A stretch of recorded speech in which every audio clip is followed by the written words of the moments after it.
Good day everyone.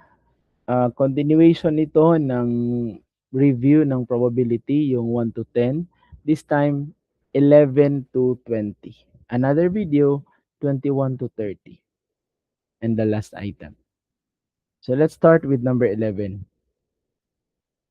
Number 11, meal combinations. A meal consists of 3 choices of rice, pwedeng java rice, plain rice, or fried rice. So 4 choices of viand. How many meal combinations? So, yung rice 1, okay? Yung rice 1, pwedeng ma-pair sa viand 1. So, rice 1, pwedeng ma-pair sa viand 1. Yung rice 1, pwedeng ma-pair sa viand 2. Rice 1, pwedeng ma-pair sa viand 3. Yun, and so on and so forth. Until 4 choices man lang pala to. So, rice 1, viand 4. Okay, so rice 2, viand 2, rice 2, viand 3, rice 2, viand 4, rice 2, viand 4, yeah, rice 2, viand 1, viand 2, viand 3, and rice 2, viand 4. Until 3 choices of rice. So rice 3, viand 1, rice 3, viand 2, rice 3, viand 3, rice 3, viand 4. So, ito yung 12 lahat. Actually, tatlong choices sa meal ng rice times apat na choices sa viand. 12 lahat yung possible outcomes or combinations. So, that's letter D. Yan yung answer. Next, number 12.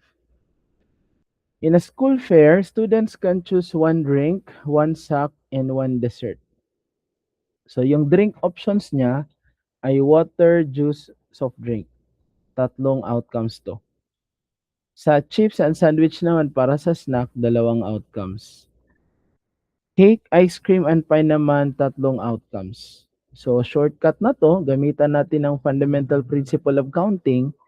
So, pwede nyo lang yan i-multiply 3 times 2 times 3, which is 18. This is 18. That's letter D. 13. Password information. Password consists of one letter out of 5 choices. So, may 5 choices ka. So, ito yung password. One letter lang, followed by one digit choice. So, one digit lang. Okay? So, followed by one digit na may tatlong choices. So, ito yung letter. Ito yung number. Okay?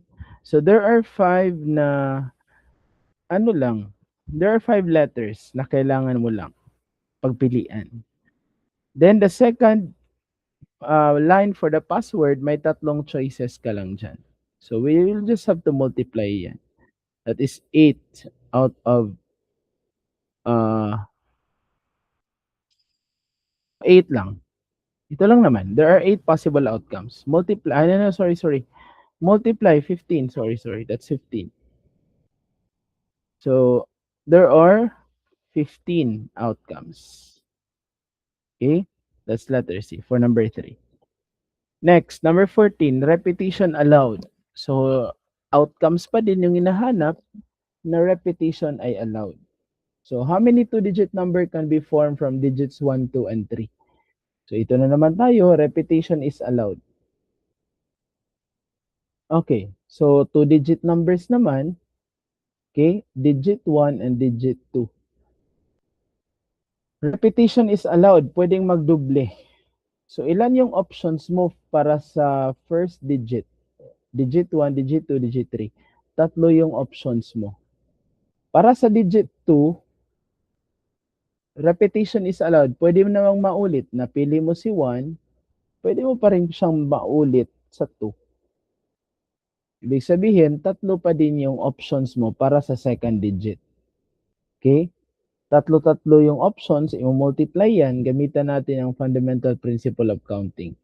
So therefore, there are 9. Therefore, there are 9 outcomes. Okay? So, 9 outcomes, that's letter B.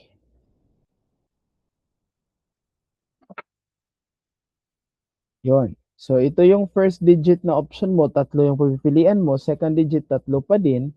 Wala namang restriction. So, ibig sabihin, 9 na outcomes ang kailangan. 15. No repetition naman tayo. How many two-digit numbers? So, unang digit, yung you have 3 options, multiply. Pangalawang digit, dalawang options na lang. Okay? Bakit dalawa na lang? Kasi pag napili mo dito sa first digit, 1, 2, 3, pag napili mo si 3, yung sa number 2, dalawa na napipilian mo, 1 and 2 sa second digit. Hindi kasi pwedeng maulit si 3. Pag napili mo si 1, pag napili mo si 2, ganun pa din ang mangyayari. Okay? So pag napili mo si 2, napili mo si 2 dito sa first digit, sa pangalawang digit, so repetition is not allowed. So di na pwedeng lumabas si 2. Pwedeng 1 na lang or 3. So that's why yung unang option mo, yung unang digit mo, mayroon kang tatlong pwedeng ipasok dyan na numbers. Pwedeng 1, 2, 3. Yung pangalawa, kasi hindi na pwedeng maulit, dalawa na lang yung option mo. Okay? Ibig sabihin, i-multiply natin yan, 3 times 2, that is 6. So the answer is letter B.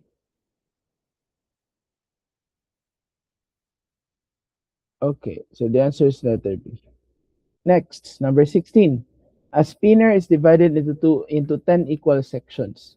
So meron tayong spinner, 10 sections. May 4 na star, may 3 heart, 2 flower, at saka 1 diamond. Question, what is the probability on landing a heart? So ito siya, ilan yung heart natin dyan? 3 lang. Ilang section lahat sa spinning wheel? 4 na star, 3 heart, 4 na flowers, 1 diamond. Okay? Ibig sabihin, we have 1, 2, 3, 4. So, you have 4 plus 3 plus 2 plus 1, there are 10. So, tatlo yung heart. Yung hinahanap lang kasi, heart. Tatlo yung heart out of 10 na colors. So, yan yung probability na natin. Ito na yung probability. Tatlong colors out of 10. Ibig sabihin, so 3 out of 10, the answer is letter C. Yan. So, the answer is letter C. Next, 17. What is the probability of getting an even number? So, nag-roll ka ng die. Ano ba yung probability na even yung lalabas? So, kung even ang lalabas, let's say event A, alam naman natin na mag-roll ka ng die, ano yung mga even? 2, 4, at saka 6. Ilang outcomes lahat? Tatlong outcomes. So, there are 3 outcomes. Or 3 results. So, out of, ibig sabihin lang nito, mayroon tayong tatlong result out of 6. 6 kasi yung total na sample space. Okay? Tatlo yung even doon sa 6 na sides ng die. Okay? So, 3 out of 6, lowest term, divide by 3, divide by 3. Sa lowest term, this is 1/2. Next. Number 18. Probability a spinner has 10 sections and 4 are blue. What is the probability of landing on blue? Madali lang. 4 yun na blue. Ilang sections meron? There are 10 sections. So, 4 na blue pero may 10 na sections. Ano yung probability na 4 na blue yung lalabas. So, madali lang. That's only 4 out of 10. Okay? So, possible outcomes, 4 yung lalabas. And then, total outcomes, 10. Okay? 10 equal sections man siya. Yung spinner natin ay mayroong 10 equal sections. Iba-ibang color. So, just multiply. Meron ka na namang word na and dyan. And. Ibig sabihin, this is only 10 times 4, which is, I'm sorry. Sorry, not multiply. Erase. So, again, yung target lang natin dito ay yung probability. Ilan lang yung blue? Yung target natin ay blue. Ilang color lahat sa card? 10. So, only 4 out of 10. Basta probability na yung hinahanap, ito na yung result natin. Probability naman kasi pala yung hinahanap dito. Okay, so 4 lang yung blue out of 10 silang nandun sa spinner. So that's letter A. Next, 19, certain event. A die is rolled, which statement is true? Pag mag-roll ka ng die, ano dapat tama? Letter A, getting a number greater than 6 is possible. Pwede ba magkaroon ng 6? Above 6? So this one is impossible. Okay? Kasi 1 to 6 lang naman yung numbers natin sa pag-roll ng die. So wala nang greater than 6. So, which is true. True yung hinahanap.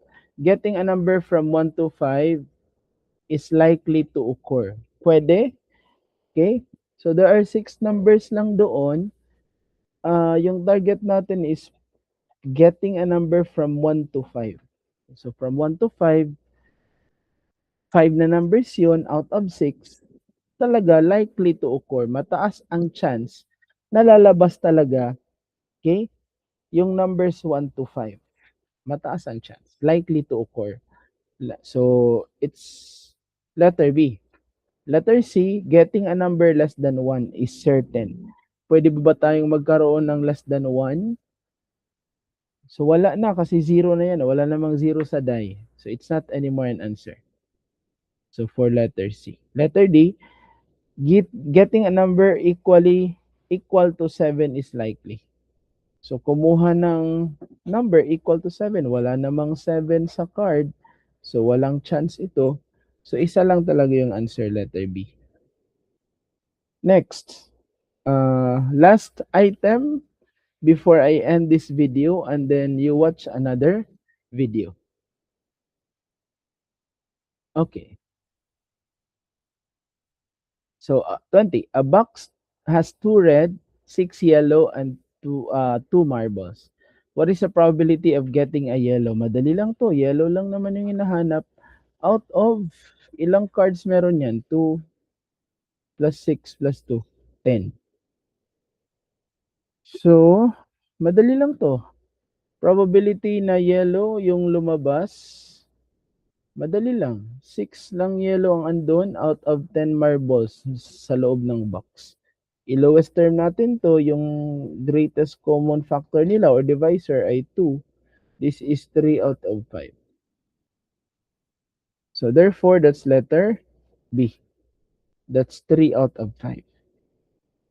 So that's all for this video. Okay, you may rewind this video, you may pause this video, and then I hope you will watch the last video from 21 to 30 plus. Okay, so that's all for this video. You may just rewind this one or watch this one again for you to understand further. That's all. Thank you for listening.